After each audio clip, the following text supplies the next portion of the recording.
우리들이 옷을 입을 때 첫 단추를 잘못 끼우게 되면 마지막 단추를 끼울 자리가 없어지고 옷 매무새가 모두 흐트러져 버립니다. 첫 단추를 잘 끼워야 멋진 옷 매무새를 가질 수가 있는 것이죠. 똑같은 곳에서 활을 쏘아도 시위를 떠난 화살이 출발할 때는 비록 작은 차이지만 관역에서는 굉장히 큰 차이를 만들어내는 것을 우리가 보게 됩니다. 시작이 참으로 중요한 것입니다. 무엇을 붙들고 시작하느냐, 그리고 누구와 함께 시작하느냐, 그리고 어떻게 시작하느냐, 그것이 현저한 차이와 현저한 결과를 만들어내는 것입니다. 성경에 보면 우리가 축복의 자리에 도저히 앉아 있을 수 없는 자들, 축복 내지는 승리와는 상관이 없어 보이는 자들이 당당하게 그 자리를 차지하고 있는 그런 사람들을 우리는 보게 돼요. 우리는 지난해 12월에 한 달에 걸쳐서 루시라고 하는 한 이방 여인의 삶을 여러분과 함께 나눈 적이 있습니다. 여호와의 총회에 들어올 수 없었던 한 여인, 신명기의 말씀처럼 여호와의 총회에 들어갈 수 없을 정도가 아니라 영원토록 들어올 수 없도록 성경이 정하고 있는 거의 그 수준이 저주받은 바 된 그러한 수준의 한 이방 모압 여인 루시, 유대 베들레헴이라고 하는 그곳을, 낯선 곳을 결정하고 선택하더니 마침내 보아스와 함께 혼인하여 모압 여인이라면 감히 꿈꿔보지 못할 유대 백성의 총회에 들어가고 하나님의 백성의 총회에 들어갈 뿐만 아니라 한 가정에 무너진 것들을 다 회복시키고 일으킬 뿐만 아니라 예수 그리스도 메시아가 오는 바로 그 길목에 혈통적 조상으로서 영광스러운 자리를 차지하고 있는 놀라운 모습을 우리는 함께 보았습니다. 그런가 하면 우리는 몇 달 전에 성경에서 한 백전노장의 삶을 우리는 또 다룬 적이 있습니다. 여호수아와 함께 모세의 오른팔 왼팔 역할을 감당하면서 출애굽과 광야의 숱한 희비의 사건들을 다 경험하면서 광야에서 불순종하던 첫 세대가 다 무너져 버렸을 때 새로운 세대들을 이끌고 그들을 붙들고 축복의 가나안 땅을 정복했던 백전노장 갈렙의 삶 말이죠.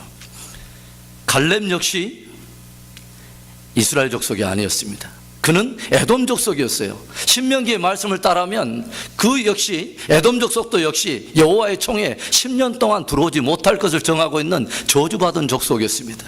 그럼에도 불구하고 이 갈렙이라고 하는 사람은 점차 유대 백성 가운데 유입되어 들어오더니 더 이상 변방에 있는 사람, 하나님의 구속사의 변방에서 노는 사람이 아니라 유다 백성, 유다 지파의 수장이 되고 결국은 그가 에돔 족속이라면 도저히 차지할 수 없는, 감히 아브라함과 이삭, 야곱이 묻혀있는 믿음의 정통성의 상징이라고 할 수 있는 헤브론을 기업으로 차지하고 있는 이 놀라운 믿음의 사람을 우리는 함께 나눈 적이 있습니다.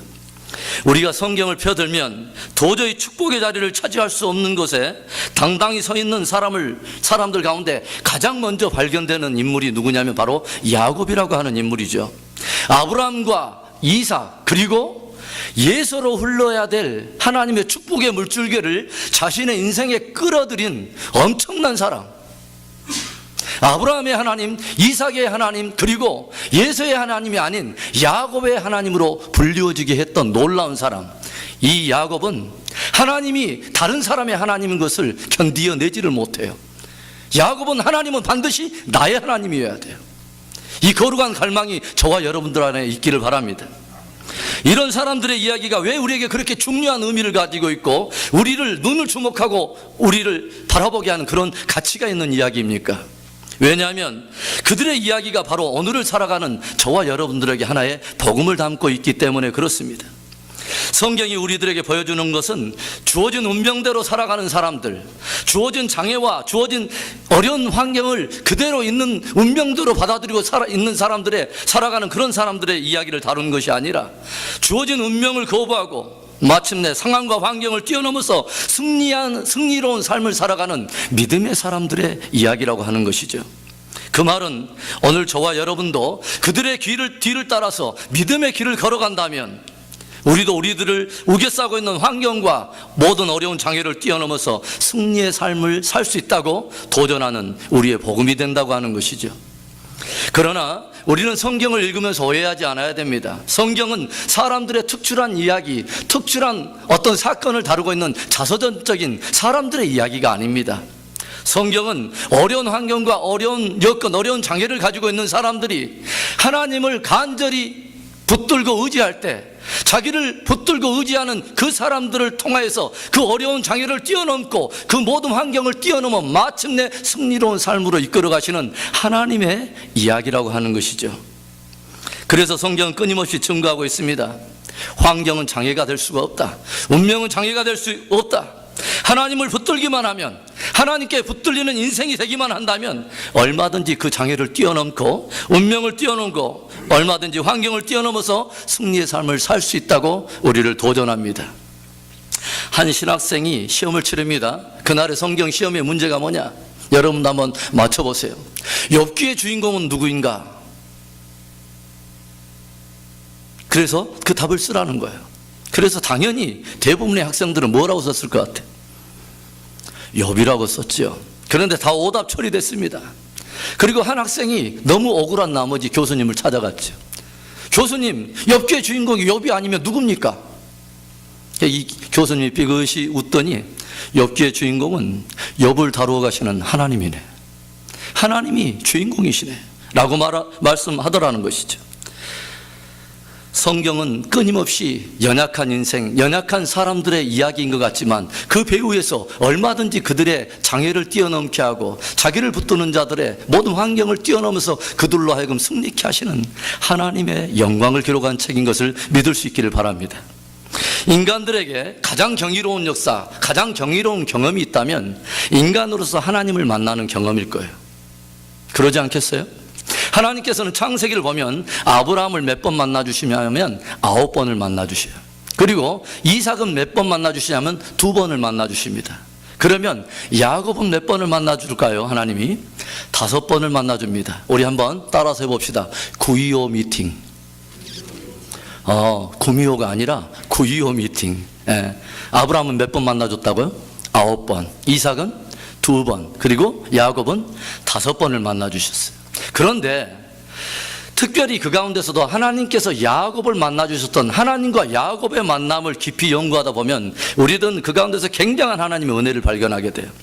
왜냐하면 하나님이 야곱을 찾아오시고 만나주시는 그때가 야곱이 굉장히 기도를 많이 했을 때, 그의 영성이 굉장히 뜨거웠을 때가 아니라 가장 인생의 밑바닥을 칠 때, 인간관계가 뻐그러져서 도망칠 때에, 그리고 실패해서 어느 길로 가야 할지 좌충우돌하면서 갈팡질팡할 때에 하나님께서 나타나시고 그를 만나주셨다고 하는 것이죠. 우리가 야곱을 만나주신 하나님을 다 소망하게 되는 이유는 우리도 야곱 못지않게 우리도 실패하는 것이죠. 그리고 그 실패 때문에 어찌할지 몰라서 낙담하고 좌절하고 좌충우돌하는 그런 연약함이 저와 여러분에 있기 때문에 야곱을 그 실패 속에서도 만나줬던 하나님이라면 나도 야곱의 길을 따라갈 때 나도 만나주실 거라고 하는 소망이 생기는 것이죠. 오늘 2014년 새로운 한 해가 시작되는 첫 주일, 주께 예배하며 1년을 시작하는 저와 여러분에게도 야곱을 만나주시고 야곱을 붙들어 마침내 승리의 길 걷게 하셨던 하나님의 축복이 여러분과 저의 삶에도 풍성하기를 주의 이름으로 축원합니다. 그럼 야곱이 만난 하나님, 그리고 야곱을 만나주시는 하나님, 어떤 하나님이셨습니까? 첫째로 사모하는 자의 하나님입니다. 따라서 합시다. 사모하는 자의 하나님. 우리는 야곱의 인생을 너무너무 잘 알고 있어요. 어려서부터 성경 이야기를 너무너무 잘 알고 있는 것이죠. 우리가 알다시피 야곱은 그 태생 자체가 쌍둥이로 태어났습니다. 어머니 리브가의 뱃속에서 형 예서와 함께 쌍둥이를 태어났는데, 우리가 성경을 보다 보면 야곱은 태어나면서 기질적으로 이 사람은 경쟁적인 기질이 굉장히 강했던 것을 보여요. 조용히 보면은 그 어머니의 뱃속에서 잉태됐을 때도 앞에 먼저 튀어나가는 그 형 예수의 모습을 보지 못합니다. 그리고 그 형을 잡아채려고 발꿈치를 잡고 태어난 사람이 우리가 야곱의 모습, 처음으로 성경에서 드러난 야곱의 모습이죠. 태어나면서부터 형과의 경쟁이 운명되어 버린 이 야곱, 야곱의 그 이름의 뜻이 뭐냐면 발꿈치를 잡는 자라는 뜻입니다. 그래서 자신도 어쩔 수 없이 쌍태로 태어났다가 자기의 의지와 상관없이 태어났는데 둘째로 태어난 야곱이 태어나고 보니까 굉장히 쓰라린 하나의 이스라엘의 전통이 있더라는 것이죠. 그게 뭐죠? 장자권이라고 하는 것이 있어요. birthright. 장자만이 모든 기업을 상속받을 수 있는 것이 이스라엘의 전통이에요. 장자는 모든 가족과 가게를 대표해서 하나님께 제사드리는 제사권이 있었고, 모든 가게를 대표해서 온 가족들을 축복할 수 있는 축복권이 있었어요. 그런데 제가 성경을 조용히 묵상하다 보니까요, 야곱이 그렇게 장자권을 사모할 수 있었던 그 이유가 단지 형을 제치고 어떤 재산을 욕심나서 장자권을 사모했다거나, 아니면 많은 사람들에게 축복해줄 축복권 하나를 얻기 위해서 그런 의미로 장자권을 사모한 그런 정도의 어떤 야곱의 믿음이 아닙니다. 조용히 저는 성경 묵상하면서 야곱이 그 장자권을 사모하는 마음에 깊이 있는 그 동기를 한번 생각을 해봤어요. 야곱은 하나님께서 바벨탑 사건 이후에 모든 열방을 흩어버리신 하나님께서 또 다른 하나님의 새로운 구속의 역사를 쓰기 위해서 특별한 한 사람을 선택했던 바로 할아버지 아브라함의 이야기를 그는 듣고 자랐다고 하는 것이죠. 그런가 하면 아버지 이삭을 통해서 모리아 산에서 드려진 희생 제물을 둘러싼 신비로운 이야기를 야곱은 듣고 자랐다고 하는 것이죠.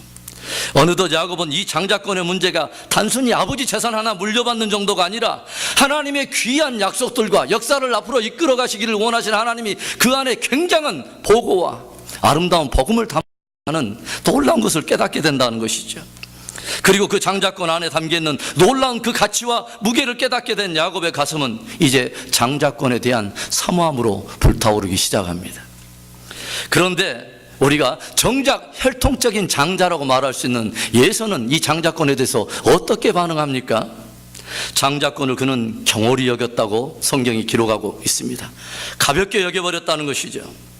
우리가 늘 살아가면서 배우게 되는 교훈 중에 하나가 뭐예요? 사람에게 아무리 귀한 것을 줘도 그것의 귀한 가치를 모를 때는 그것을 가볍게 여겨버리더라고 하는 것이죠. 진정한 가치를 알지 못하면 아무리 귀한 것이라도 홀대하고 가볍게 버리더라고 하는 것이죠. 그래서 성경에도 무엇을 기록합니까? 하나님의 나라는 마치 모든 사람의 눈에 가려져 있는 것처럼 비밀한 것이라고 주님이 말씀하지 않습니까? 그러나 그 가치를 아는 자들은 어떻게 반응할까요? 그 참된 하나님의 나라에 대한 그 가치를 아는 자들은 어떻게 반응할까요? 믿음으로 침노할 것입니다. 믿음으로 두드리고 또 침노할 것입니다. 그리고 성경은 무엇을 보여주냐면 반드시 믿음으로 그 가치를 알고 두드리는 자는 반드시 쟁취했다고 하는 것을 성경은 우리에게 보여줍니다. 어느 날 야곱이 사냥터에서 예서가 돌아오는 길목에서 죽을 끓이고 기다리고 있습니다. 그런데 사냥터에서 곧바로 돌아온 예서가 배가 너무 고픈지라 죽 냄새를 맡고 견디지를 못하죠. 그리고 아우에게 말합니다. 야, 죽 한 그릇 나에게 다오.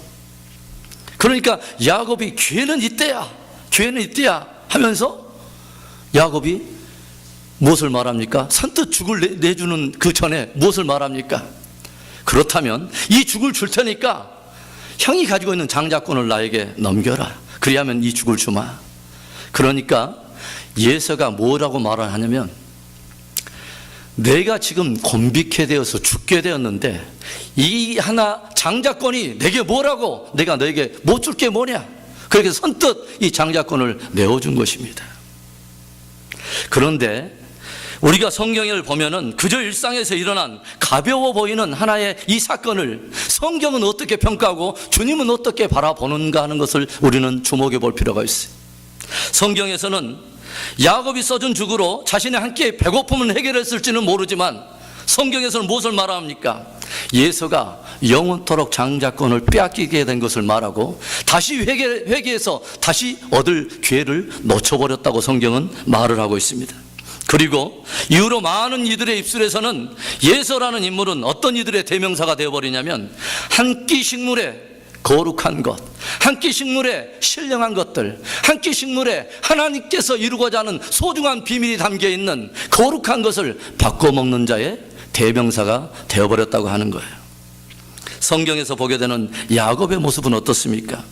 야곱은요, 팥죽 한 그릇에 산 장자권이지만 그것을 결코 빼앗기지 않습니다. 자기의 장자권을 주장하면서 쟁취한 장자권을 빼앗기지 않으려고 몸부림치는 우린 야곱을 봐요. 그리고 그 취한 장자권을 지켜내기 위해서 기꺼이 모든 대가를 다 지불하는 것을 우리는 봅니다. 성경은 저와 여러분에게 축복을 받으려면 사람을 속여도 괜찮다는 것을 가르치는 게 아니에요. 사람이 축복만 받을 수 있다면 별짓을 다 해도 된다는 것을 가르치는 게 아니에요. 성경이 진짜 오늘 본문을 통해서 가르치기를 원하는 것은 신령한 것은 그것의 가치를 알고 사모하는 자의 것이라는 것입니다. 하나님으로부터 오는 것도 그 가치를 알고 그것을 사모하는 자들이 얻는다는 것을 가르치고 있는 것입니다. 하나님의 나라는 밭에 감춘 보화와 같고 하나님의 나라는 값진 진주 하나를 찾는 진주 장사와도 같다고 말했습니다. 그런데 문제는 값진 보화로 여길 수 있는 그런 안목이 우리에게 있냐고 하는 것이죠. 문제는 그 진주의 가치를 보는 눈이 있느냐 하는 거예요. 우리는 신년도 표어를 진리로 거룩함을 이루자고 우리는 말씀을 했습니다. 무엇이 진리입니까? 하나님의 말씀이 진리입니다. 그렇다면 어떤 사람에게 여러분 진리가 될까요? 어떤 사람에게 하나님의 말씀이 될까요? 그 가치를 알고 사모하는 자에게만 진리는 진리가 됩니다. 그것이 하늘로부터 들려주신 듣고 믿어서 생명을 얻게 하시려고 주신 생명의 말씀인 것을 알고 믿고 사모하는 자들이 취할 때만 그것이 진리가 되더라고 하는 것입니다. 그렇지 않으면 사람들은 그것을 너무도 쉽게 바꿔먹더라고 하는 것이죠. 예배의 소중함을 모른다면 다 바꿔먹는 거예요. 헌신의 소중함을 모른다면 그 안에 담겨있는 그 영광스러운 그 기업의 풍성함이 그 안에 담겨있는 헌신의 그 가치를 모른다면 다 바꿔먹는 것이죠. 형으로부터 장자권을 취하게 되면서 이제 야곱에게는 수많은 고난이 찾아옵니다. 장자권 차지하면 모든 것이 다 해결될 줄 알았어요. 그러나 장자권을 취하면서 오히려 야곱에게 다가오는 것은 고난이었습니다. 끊임없는 형의 미움과 시기, 그리고 20년 동안 온 가족들과 헤어져 있어야 하는 시간의 값진 대가들을 다 지불했습니다. 그리고 어머니 리브가의 임종을 보지 못하고 타향에서 외삼촌과의 그 갈등과 그 속임의 모든 시간들을 다 견뎌내야 했습니다. 여러분, 주님께서 우리에게 좁은 길을 가라고 말할 때 누가 좁은 길을 걸을 수 있을까요? 주님을 따르는 것에 가치를 아는 사람이 그 좁은 길을 끝까지 따라가는 것입니다. 우리에게 좁은 길을 가자고 말씀하시는 그분이 어떤 분인가, 그분이 가지고 있는 영광이 어떤 영광인가를 아는 자가 좁은 길을 끝까지 걷게 되는 것입니다. 그 좁은 길의 의미와 가치를 아는 사람이 기꺼이 모든 것을 다 지불하고 자기가 져야 될 십자가 달게 지고 주와 함께 걸어가는 것입니다. 야곱은 하나님께로부터 주어진 소중한 것을 사모하는 사람이었습니다. 그런데 성경에서 보면은 하나님은 혈통적으로 장자의 권리를 가졌음에도 불구하고 그것을 귀하게 여기지 않고 팥죽 한 그릇에 그것을 팔아먹은 예서를 만나주신 것이 아니라 오히려 혈통적으로는, 운명적으로는 축복과 상관없이 태어났지만 그 안에 담긴 놀랍고 축복된 그 가치를 알고 간절히 사모했던 야곱을 만나주셨다고 하는 것입니다. 예서의 하나님이 아니라 하나님은 기꺼이 사모하는 야곱의 하나님이 되어주셨다고 하는 거예요. 야곱을 만나주신 하나님은 사모하는 자의 하나님이었습니다.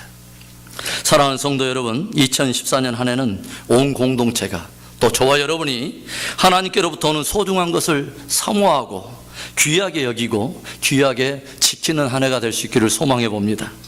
그래서 야곱을 만나주셨던 그 사모하는 자의 하나님을 저와 여러분들 삶 속에서 풍성히 경험하게 되는 은혜가 있기를 주의 이름으로 축원합니다.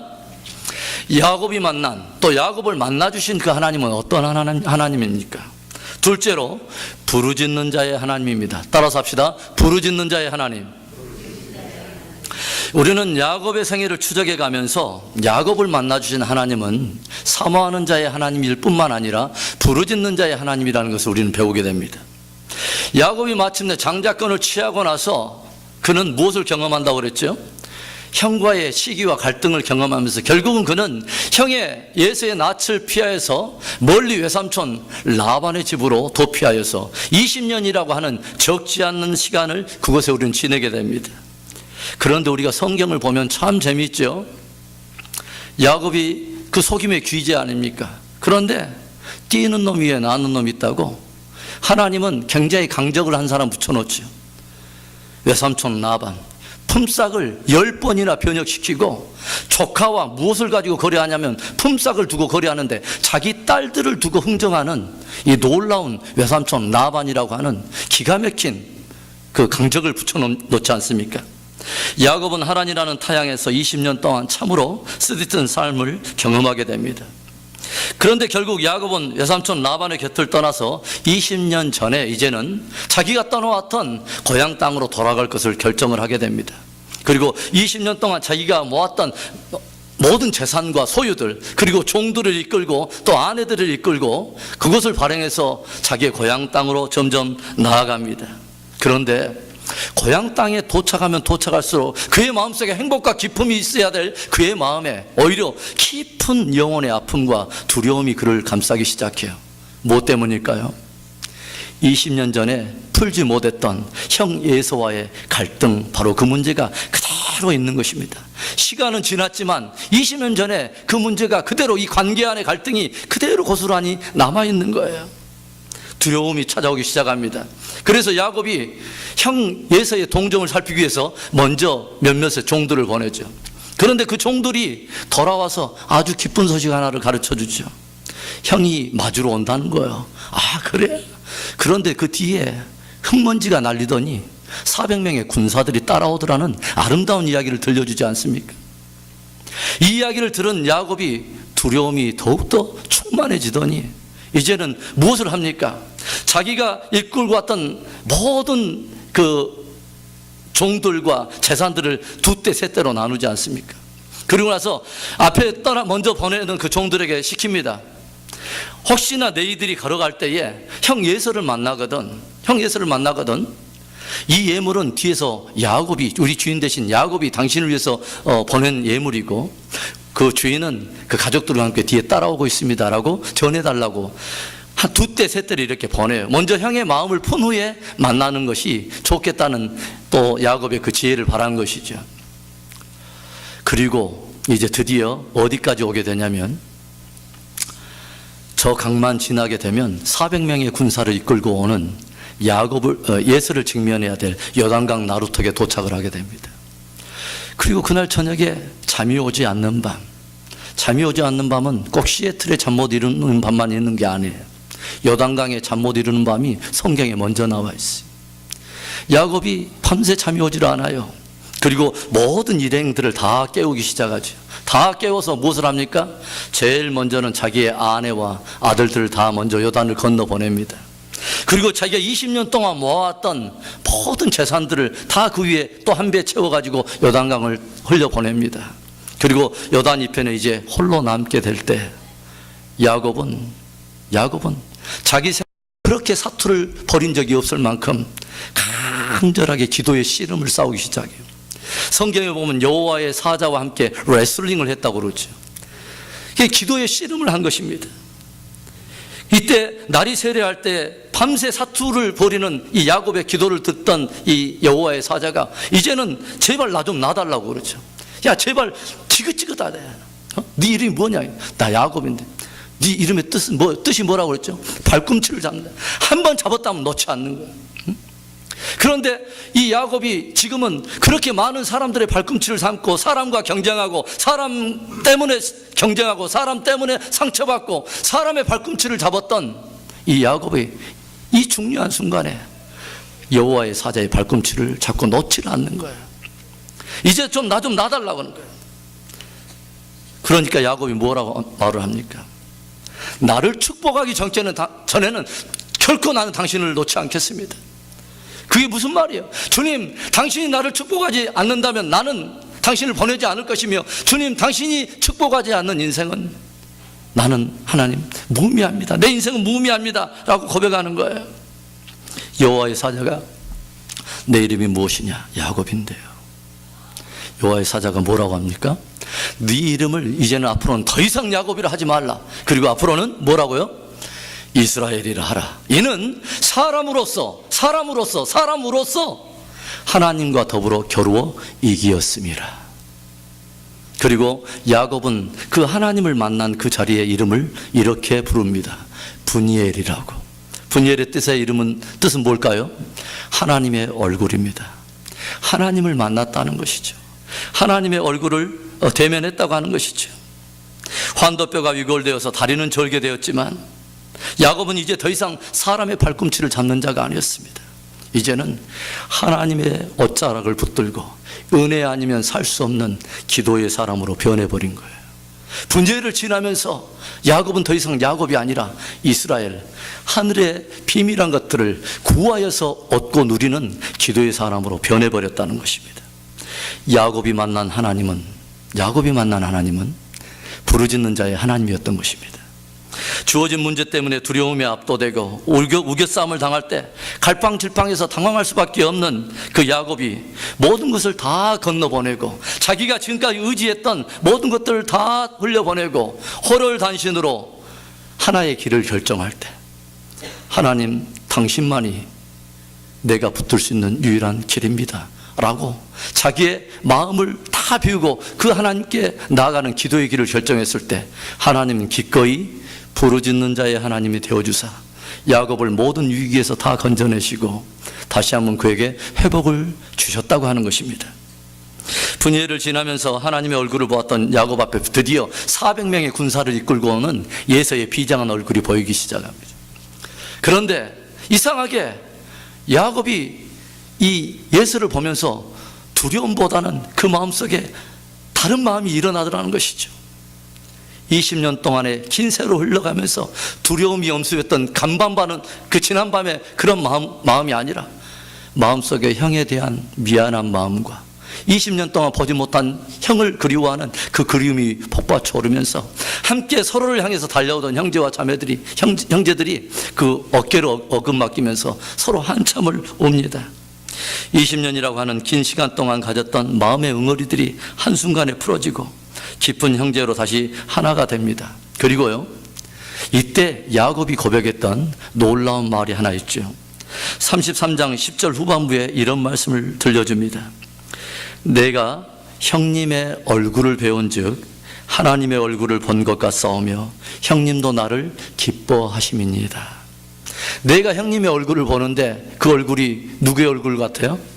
하나님의 얼굴 같아요. 원수의 얼굴이 변해서 하나님의 얼굴로 변했어요. 예서의 얼굴이 변한 걸까요? 예서가 변한 걸까요? 아닙니다. 야곱이 변한 것입니다. 간밤에 기도하면서 그는 하나님의 얼굴을 보았습니다. 여러분, 기도하면요, 기도는 기도하는 사람을 변하게 만듭니다.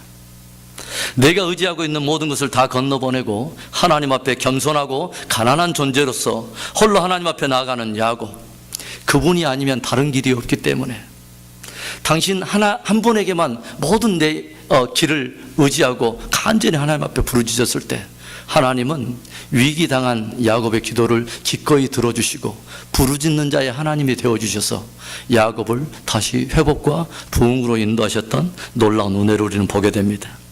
2014년 저와 여러분도 부르짖는 자의 하나님을 경험하고 분이엘의 승리의 아침을 우리도 맞이하는 축복의 사람들이 될 수 있기를 간절히 축원합니다. 야곱이 만난, 또 야곱을 만나주신 하나님은 어떤 하나님입니까? 셋째로 예배하는 자의 하나님입니다. 우리 함께 따라서 합시다. 예배하는 자의 하나님. 예배하는 자의 하나님. 이제 형과의 그 아름다운 회유를 마친 이 야곱의 일행이 숫곳이라고 하는 것을 지나고 세겜이라고 하는 장소에 도착하면서 굉장한 사건 하나가 일어나는 것을 보게 됩니다. 그게 뭐냐면 야곱의 가장 막내인 딸 디나라고 하는 그 딸이 세겜이라고 하는 낯선 땅에 들어가서, 낯선 마을에 들어가서 그 여자들은, 그 땅 여자들은 어떻게 꾸미고 사는가를 보기 위해서 그곳을 돌아다니다가 그 마을의 추장 하몰의 아들 세겜이라고 하는 그 아들에게 강간을 당하는 사건이 일어나 버립니다. 그 엄청난 사건이 일어난 것이죠. 그리고 이 사건이 일어났을 때 세겜이라고 하는 이 아들이 정말 이 디나라고 하는 그 딸을 사랑하고 연모했기 때문에 그 아버지 하몰에게 그 딸과 함께 결혼시켜 줄 것을 조르게 돼요. 그래서 하몰이라고 하는 추장이 마침내 야곱을 찾아와서 자기 아들과 또 야곱의 딸 디나로 하여금 함께 통혼하게 하자고 이렇게 부탁을 하게 됩니다. 그런데 이때 이런 일련의 사건을 바라보고 있던 야곱의 아들들이 분노하면서 소리를 외쳐요. 뭐라고 말합니까? 우리는 하나님의 백성들로서 할례 없는 백성들과는 통혼할 수 없다는 거예요. 그래서 만일 당신들이 우리 족속과 함께 통혼하고 함께 우리가 화목한 관계를 맺기 위해서는 당신들의 남자들도 역시 할례를 받아야 된다고 요구를 하게 됩니다. 그런데 워낙 이 세겜이라고 하는 이 아들이 이 디나를 너무너무 사랑했기 때문에 온 세겜 족속의 남자들이 이것에 동의를 해요. 그러니까 얼마나 이 세겜이라는 아들이 디나를 사랑했으면 한 족속의 남자들이 함께 다 할례를 받았겠어요. 할례 안 할례? 그러니까 다 할례를 받아가지고, 그런데 이 사건이 일어날 때 둘째 아들, 셋째 아들 시므온과 레이가 가장 그 할례를 받아서 고통스러워할 때, 남자가 고통스러워할 때 군사를 이끌고 가가지고 세겜의 모든 남자들을 다 살해해버리고 그 땅을 다 노략해버리고 맙니다. 그리고 이 일이 벌어지자 세겜 부족과 동맹하고 있던 가나안 주변의 일경의 모든 족속들이 군대를 모아서 야곱의 족속을 치기 위해서 함께 집결하기 시작했죠. 야곱 일가의 말 그대로 최고의 위기가 닥친 것입니다. 생존하느냐 진멸되느냐 하는 전폐의 이 위기가 찾아온 거예요. 그런데 성경을 통해서 우리가 보게 되는 것은 그 위기가 비단 야곱 한 일가가 생존하느냐 진멸되느냐는 단순한 그 정도의 위기가 아닌 것을 성경은 말해주고 있어요. 어떤 위기입니까? 그보다 훨씬 더 심각한 위기는 시므온과 레이라고 하는 사람이 그 세겜 족속과 함께 이 언약을 맺을 때 무엇을 빌미로 언약을 맺습니까? 하나님의 이름을 걸고 하나님의 백성들이 받아야 될 거룩한 할례를 빙자해서 한 족속을 속이고 이 남자들을 도륙해 버린 것입니다.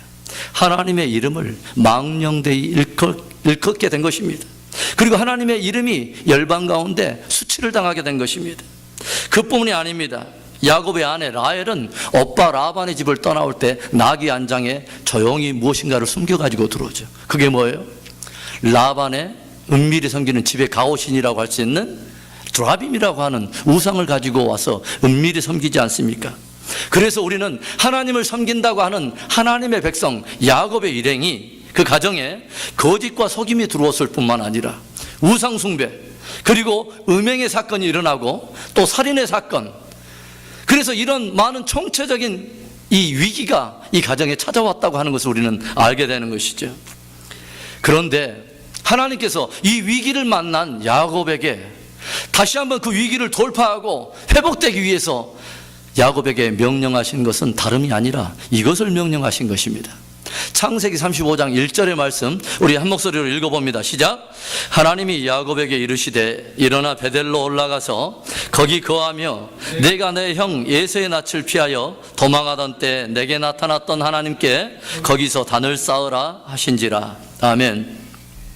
하나님께서 위기를 만난 야곱에게 주문하신 것은 너는 빨리 군사력을 재정비하고 무기들을 갖춰라 이런 말씀을 하지 않았어요.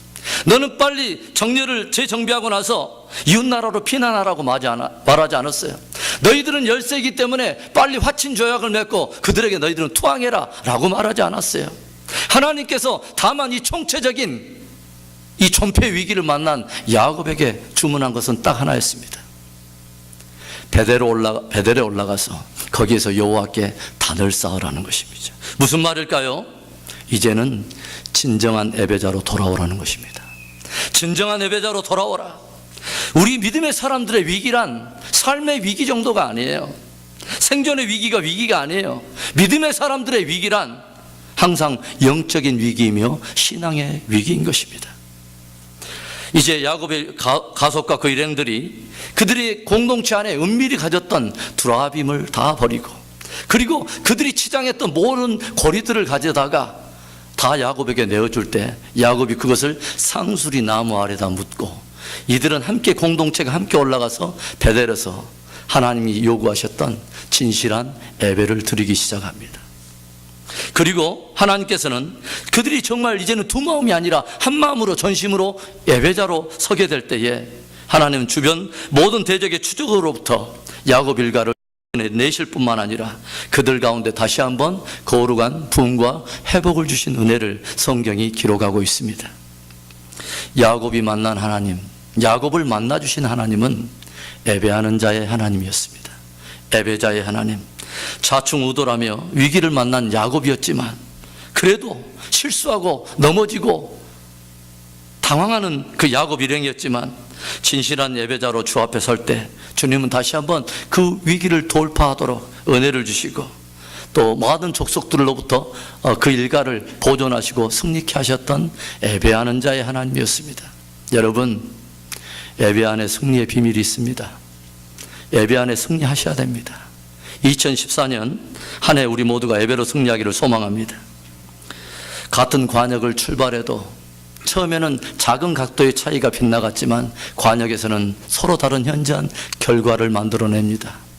똑같은 어머니 리브가의 뱃속에서 태어난 쌍둥이지만 서로 다른 가치관을 가지고 살았던 예서와 야곱의 인생이 전혀 달랐던 것처럼 말입니다. 비단 사람의 안목에서가 아니라 하나님께서 바라보던 그들의 삶의 방향과 결과가 현저히 달랐던 것처럼 말입니다. 오늘 우리는 축복과 승리와는 상관없어 보이는 한 사람이 하나님을 붙들고 모든 장애와 운명과 환경을 뛰어넘어서 당당한 축복의 자리, 하나님의 구속사의 한 중심에 선 야곱이라고 하는 놀라운 인물을 봅니다. 아브라함의 하나님, 이삭의 하나님, 이제 예서의 하나님이 아닌 나의 하나님, 야곱의 하나님으로 불려졌던 이 놀라운 역사의 그 주인공, 그 야곱을 만나주신 하나님은 사모하는 자의 하나님입니다. 그리고 부르짖는 자의 하나님입니다. 그리고 예배하는 자의 하나님입니다. 2014년 그 야곱이 만났던 그 하나님을 저와 여러분도 예배 안에서 풍성히 누리고 삶 속에서 또 풍성히 누리는 큰 은혜의 한 해가 될 수 있기를 주의 이름으로 축원합니다. 기도하겠습니다.